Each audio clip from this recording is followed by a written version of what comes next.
Iran Israel war किसी दिन भी थर्ड वर्ल्ड वॉर में कन्वर्ट हो जाएगा और सबको खामियाजा भुगतना पड़ेगा, सबको, कोई बचेगा थोड़ी। कि अमेरिका खोमैनी के पीछे क्यों पड़ा है? इनको तेल मिल गया पर इन्होंने शक्ति पे ध्यान नहीं दिया। पूरी दुनिया बगदाद पढ़ने आती थी, मतलब दुनिया में जितनी रचनाएं उनमें तुम सबसे ज्यादा श्रेष्ठ हो।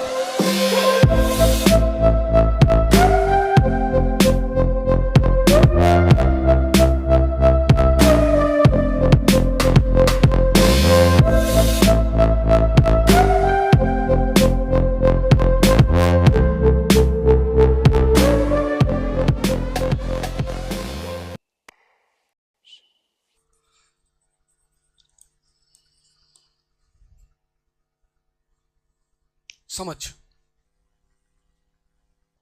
अब जिसके पास नहीं है वो दुनिया के पीछे भाग रहा है। किसी स्त्री से उसको समझा रहा है, कन्विंस कर रहा है कि मैं तुमको बहुत प्यार करता हूं। क्या जरूरत है? कहने की जरूरत ही क्या है? जो चीज तुम कह रहे हो वो बेसिकली तुम हो नहीं। जो लोग किस्सा सुनाते हैं ना अपने घरों का, अपने परिवारों का, वो बेसिकली बहुत कमजोर होते हैं, क्योंकि जिनके घर बहुत स्ट्रांग होते हैं उनको कहने की जरूरत ही नहीं। भाई लड़का क्लास में आया, उसके साथ 10 गनर आए हैं एनएसजी, तो पता चल गया ताकतवर घर का है। दिखाई पड़ा कि नहीं दिखाई पड़ा? क्यों किसी को दिमाग लगाना कि समझाना उसको, क्यों? लेकिन जो समझदार है वो दुनिया के पीछे नहीं भागते। उनको पता है कि दुनिया इसके पीछे भागती है।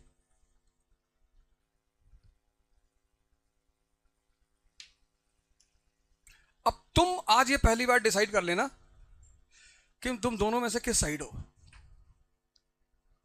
अगर तुम अपनी सारी ताकत यहां लगा रहे हो फिर तो बहुत सही रास्ते पे जा रहे हो। फिर तो अब जो अरब वर्ल्ड है इसने क्या गलती कर दी? तेल मिला, तेल मिल गया, बड़ी अच्छी बात। लेकिन संपत्ति के साथ अगर शक्ति नहीं होगी तो संपत्ति छीनी जाएगी कि नहीं छीनी जाएगी? छीनी जाएगी। इनको तेल मिल गया पर इन्होंने शक्ति पे ध्यान नहीं दिया। भाई तुम्हारे पास इतना पैसा है, इतना पैसा कि तुम अपने बच्चे के लिए ट्रेन खरीद देते हो। एक शेख का लड़का ऑस्ट्रेलिया पढ़ने गया तो उसने अपने पिता को लेटर लिखा, मेल किया कि अब्बा मेरे फ्रेंड्स जो हैं वो ट्रेन से आते हैं, मेट्रो से आते हैं। उसका कहने का मतलब ये कि मेरे दोस्त बड़े सिंपल हैं, वो मेट्रो से आते हैं। इसका कहने का मतलब ये था। शेख को लगा कि मेरे लड़के के पास ट्रेन ही नहीं है। अरे उसने कहा हबीबी तुम कैसा बात करता है, $20 मिलियन लगा दिया कि ट्रेन खरीद लो। ऑस्ट्रेलिया की गवर्नमेंट ने कहा भैया इतने तो हमारे पूरे ट्रेन का बजट है। सोचो इतने पैसे से क्या फायदा जब तुम्हारे यहां R&D नहीं होता, तुम्हारे पास कोई साइंटिस्ट नहीं है, तुम्हारे स्कूलों में लोग पढ़ने नहीं जाते। भाई इतना पैसा आया था, इराक, सीरिया, ये सब किसी जमाने में शिक्षा के केंद्र हुआ करते थे। डेमस्कस, पूरी दुनिया वहां पढ़ने आती थी। बगदाद, बगदाद मतलब अल्लाह का शहर, पूरी दुनिया बगदाद पढ़ने जाती थी। जैसे आज पूरी दुनिया स्टैनफोर्ड पढ़ने जाती, फिलाडेल्फिया पढ़ने जाती, बॉस्टन पढ़ने जाती, टेक्सास पढ़ने जाती, ऐसे पहले पूरी दुनिया बगदाद पढ़ने जाती थी। पर तुम तो मरहब्बा मरहब्बा करने लगे। लोग दुबई पढ़ने नहीं जाते, लोग दुबई जाते हैं डेजर्ट सफारी, रात में डांस देखने जाते हैं। बताओ तुम मार नहीं खाओगे? हाँ? जब तुम्हें तेल मिला था उसी वक्त तुम बड़ी बड़ी यूनिवर्सिटियां बनाते, पैसा लगाते, पूरी दुनिया के साइंटिस्टों से बोलते कि कितना सैलरी तुमको अमेरिका दे रहा है? सर $1 लाख दे रहा है, $20 लाख। वो सारे साइंटिस्ट अरब की दुनिया में नहीं आ जाते? 20 लाख। वो जो मर गए थे वो भी नीचे उतर आते। वो जो पुराने एडिसन मर गए थे वो सब भी नीचे उतर आते कि sir we are also here, we are waiting for you. हाँ? तो आज टेक्नोलॉजिकली ये मजबूत नहीं होते? आर्म्स होता है, एम्युनेशन होता है, वेपन्स होता है, टेक्नोलॉजी होती है इनके पास, अपना जहाज खुद बनाते। वेस्ट की हिम्मत होती है इनकी आंख दिखाने को? भगवान ने सारे इंसान को एक बात बोला, उसको दिमाग दिया, बोले ले आओ, मखलूक हो तुम, मतलब दुनिया में जितनी रचनाएं उनमें तुम सबसे ज्यादा श्रेष्ठ हो, और जाओ इसका इस्तेमाल करो। अब वो इसका इस्तेमाल कहां कर रहे हैं? कह रहे हैं इसमें, इसको खाने से कंसंट्रेशन बढ़ता है। इंडियन साइंटिस्ट गोपीनाथ मिश्रा द्वारा रिसर्च किया गया है कि ये है भारतीय वैज्ञानिक, अजीब अजीब सा कॉन्सेप्ट लेके आए दुनिया में। कोरोना आया, बोले शराब पीने से कोरोना ठीक हो जाता है। नहीं, इस पे काम करो, इस पे। अब इस पे काम कैसे करोगे? पढ़ के। अब ये दूसरी बात आई, यहां इसको अगर डेवलप करना है तो फिर करना क्या है? पढ़ाई, स्टडिंग, जो कि तुम कर चुके हो इस क्लास में। ये तो पहली चीज हो गई, यहां से शुरुआत करेंगे। ये इसी को डेवलप करना है। इसको डेवलप करने का सबसे स्ट्रांग मीडियम है बैतुल हिकमत, बगदाद की सबसे बड़ी यूनिवर्सिटी। बगदाद की सबसे बड़ी यूनिवर्सिटी बैतुल हिकमत, लिख लो। आज जाके गूगल में टेस्ट करना कि है थी कि नहीं थी, फर्जी बता दिया मास्टर। आज जाके देखना, ऐसे बैठो जैसे प्रवचन चल रहा है। तो ये पहला कॉन्सेप्ट, पहला खेल यहां से शुरू होगा। इसको डेवलप करना है। उसको डेवलप करने का सबसे स्ट्रांग मीडियम क्या है? ये। लेकिन पढ़ के किसी का सिलेक्शन नहीं हुआ। यही तुम्हारे कितने सारे लोग रहते होंगे जो 5-5, 6-6 साल से तैयारी कर रहे हैं, लेकिन तुम उनको लेकर आओ और मैं दिखा दूंगा उनकी प्रॉब्लम क्या है। सिर्फ पढ़ रहे हैं, सिर्फ पढ़ रहे हैं, सिर्फ बस पढ़ रहे हैं। ये पैदा ही नहीं हो पा रहा है। ये पढ़े जा रहे हैं, पढ़े जा रहे हैं। 10 घंटा का शेड्यूल है, 12 घंटा कुर्सी बैठ जाते हैं, दिन भर किताब सामने रखते हैं, नोट्स बनाते रहते हैं, खूब मेहनत कर रहे हैं। मतलब अगर तुम उनको देखोगे तो तुम्हें दिखाई पड़ेगा कि खूब मेहनत कर रहे हैं, पर रिजल्ट नहीं आ रहा है। क्यों? क्योंकि ये डेवलप नहीं हो रहा है।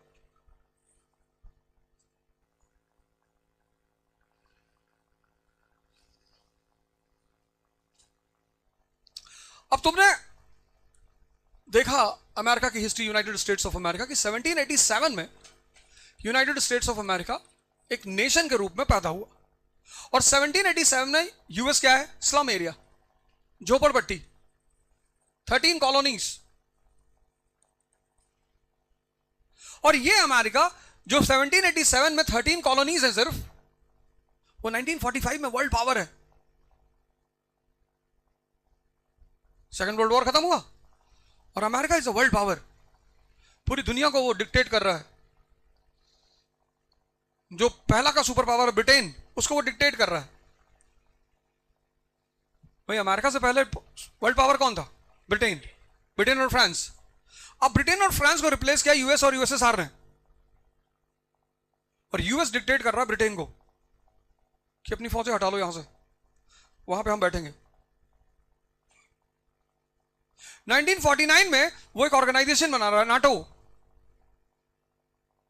जर्मनी, फ्रांस, जर्मनी नहीं था 49 में, ऑस्ट्रेलिया, ये सब नाटो के हिस्से हैं। वो उनका बॉस है। वो यूरोप जिनकी ये लोग कभी नौकरी करते थे, मतलब गुलाम थे, उस यूरोप के बॉस बन गए अमेरिकन 1945 में। तो कुछ तो हुआ होगा ना अमेरिका में। कोई आदमी जैसे लाल बहादुर शास्त्री पीएम ऐसे नहीं बन गए, ऐसे अमेरिका में भी तो कुछ हुआ होगा। तो 1787 में जब अमेरिका इंडिपेंडेंट हुआ, यूएस, तो उसने सबसे पहला जो काम किया वो था इंफ्रास्ट्रक्चर। पहला ध्यान उसने देना शुरू किया इंफ्रास्ट्रक्चर में। इंफ्रास्ट्रक्चर में क्या किया उसने? कैनाल्स, नदियों को जोड़ना शुरू किया। 1812 जितनी नदियां थी, लेक्स थी, सबको जोड़ना शुरू कर दी। उसके बाद क्या किया? रेलवेज। 1850 1850 पहुंचते पहुंचते अमेरिका में इन टोटलिटी 50,000 किलोमीटर की रेलवे लाइन। अब जब इंफ्रास्ट्रक्चर पैदा हुआ तो आई इज इक्वल टू आई, जैसे ही तुम इंफ्रास्ट्रक्चर डेवलप करोगे वैसे इंडस्ट्री डेवलप होना शुरू हो जाएगी।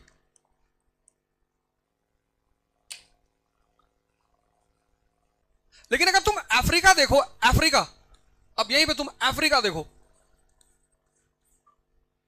अफ्रीका के पास इंफ्रास्ट्रक्चर संभव है? नहीं है। ये देखो 98%, ये देखो ये पूरा ब्राउन, कहां रेलवे लाइन डालोगे यहां पे? और ये डेजर्ट, ये फिजिकल मैप है अफ्रीका का, ये देखो पूरा।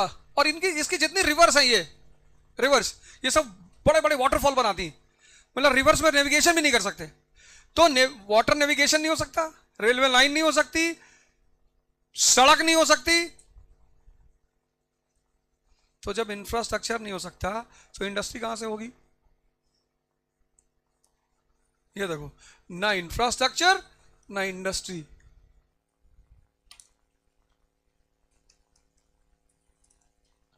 इसलिए पढ़ते हैं। नहीं समझ में आई? क्यों पढ़ते हैं? अपनी समझ को। अब तुम कल पॉलिसी मेकर हो गए, इंडिया में आईएएस बन गए, गवर्नमेंट ऑफ इंडिया तुम्हें एक कमीशन बना के प्रेसिडेंट बनाएगी, बताओ यार वुमेन डेवलपमेंट के लिए महाराष्ट्र में क्या करें? तुम कह रहे हो साहब किताब पढ़ के बता रहे हैं। वो जो तुमको पैसा देने जा रहे हैं ना, सारी सुविधा, पैसा इसी सैलरी नहीं देने आ रहे हैं, सारी सुविधा। मतलब कलेक्टर जो है वो अपने शहर का राजा है, पूरे शहर को वो कंट्रोल करता है, तो तुम्हें सब कुछ देने जा रहे हो। तुम्हें चिंता नहीं करनी पेट्रोल की, बच्चे की ट्यूशन की, स्कूल की, हॉस्पिटल की। तो जब इतनी सारी चीजें तुम्हें देने जा रहे हो तो किसके बदले में देने जा रहे हैं? तुम्हारी समझ के बदले में। क्योंकि उनको पता है कि पढ़ तो सब लेंगे लेकिन समझ हर आदमी डेवलप नहीं कर पाएगा। पढ़ाई तो सभी कर लेंगे, क्योंकि समझ विकसित करने के लिए चुप होना पड़ता है, आंख बंद करके बैठना पड़ता है, कनेक्ट करना पड़ता है, चीजों को सोचना पड़ता है। मैं लखनऊ में था तो एक साहब अपने बच्चे को लेकर आए, बोले 4 साल से पढ़ रहा है, बहुत मेहनत करता है। मैंने कहा भाई, अच्छा कभी कभी लड़के आते ना तन के बैठे रहते हैं, वो वहीं पे मुझे गुस्सा आती कि आराम से बैठे हो ना, तन के काहे बैठ रहे हो? फिर मैंने कहा तैयारी हो, पूरी तैयारी है। पता नहीं मेरा क्यों नहीं हो रहा है। मैं पापा से कहता हूं किसी ने मेरे पीछे कुछ करा रखा है। मैंने कहा भाई इतनी खाली दुनिया है।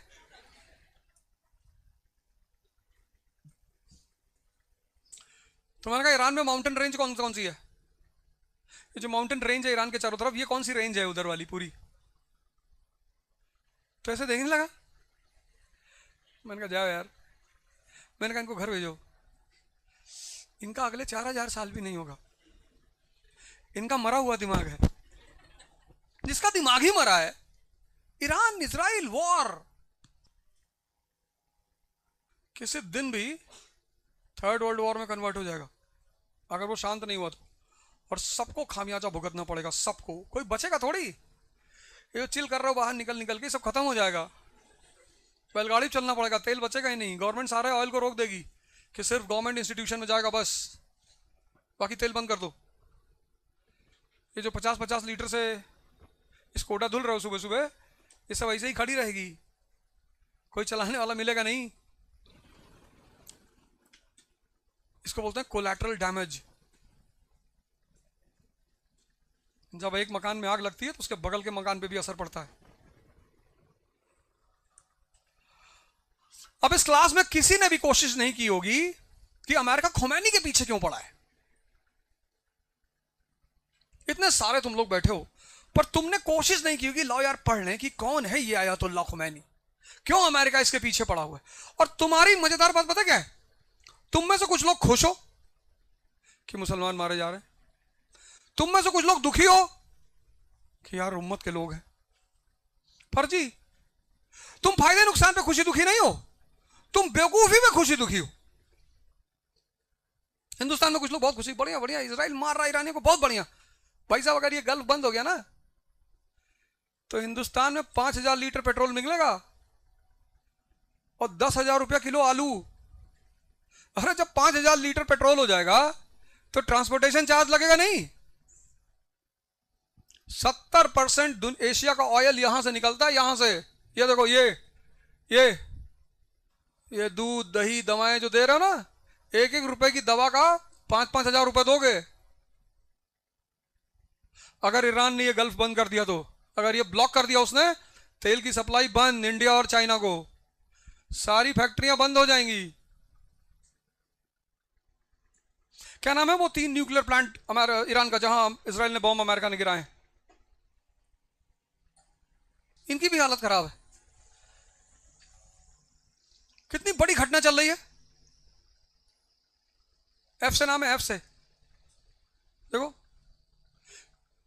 कितनी बड़ी घटना चल रही है, मामूली बात हो रही है। तुम अपनी बेहोशी का आलम देखो। पता क्यों? तुम्हारे पास होमवर्क नहीं है। उसी स्कूल पैटर्न को यहां लागू करना पड़ेगा, तब तुम जाके पढ़ोगे। क्योंकि जब तुम्हारे पास होमवर्क होगा तो दूसरे दिन तुम क्लास में यह सोचकर आओगे कि भाई साहब काम करके जाना है। अभी तक हिंदुस्तान के किसी भी इंस्टीट्यूट में क्लास वर्क होमवर्क का काम नहीं शुरू हुआ, सिर्फ क्लास वर्क है, होमवर्क कहीं नहीं है। जैसे आज मैंने तुम्हें होमवर्क दिया कि जाओ 3 प्रिंसिपल्स ऑफ सनियत से इनकल तैयार करके आओ। अब तुम्हारे पास एक काम है करने को। कल तुम सारे लोग मुझे बताओगे physical feature of Iran, physical feature of Iran, neighbouring countries और गल्फ ऑफ हॉर्मोन्स।